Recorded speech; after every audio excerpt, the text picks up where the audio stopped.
வணக்கம் ஃப்ரெண்ட்ஸ், இன்றைக்கி வெள்ளிக்கிழமை. இன்றைக்கி என்ன லஞ்சுங்கிறது பார்ப்போம்.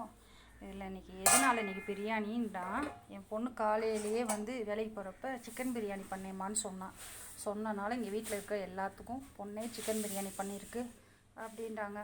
சரி, ஓகே. இன்றைக்கி நம்ம வீட்லேயும் நல்ல சீரக சம்பாவில் செஞ்ச சிக்கன் பிரியாணிங்க. நல்லா இங்கே பாருங்கள், பீசஸ் போட்டு நல்லா சிக்கன் பிரியாணி சூப்பராக இருக்கா. அது கூடயே இங்கே பாருங்கள், தேங்காய் பால் மட்டும் ஊற்றி வச்ச மட்டன் குழம்புங்க. தேங்காய் பால் ஊற்றி வச்ச கத்திரிக்காய் முருங்கைக்காய் போட்டு வச்ச மட்டன் குழம்பு சூப்பராக இருக்குது. அது கூட இங்கே பாருங்கள், சிக்கன் 65. அவ்வளோதான். கொஞ்சம் சிக்கனை வச்சுருக்கேன், அப்புறம் பொரிச்சுக்கிறோம் அப்படின்ட்டு. இங்கே பாருங்கள், சிக்கன் 65. இதுதான் ஃப்ரெண்ட்ஸ் இன்றைக்கி நம்ம வீட்டில் மதியானம் லஞ்ச். அப்படியே பார்த்தீங்கன்னா டைனிங் டேபிளில் பார்த்தீங்கன்னா நேற்று நல்லா சப்பட்டை மாம்பழம் சூப்பராக. இங்கே பாருங்கள், இதுதான் ஒரிஜினல் சப்பட்டா. நல்லா சப்பட்டையாக இருக்குது பாருங்கள்.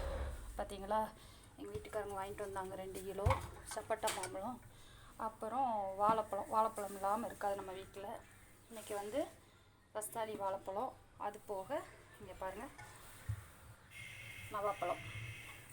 அது கூடயே நைஸ் வைப்ரேஷன் உள்ள மூங்கில் செடி.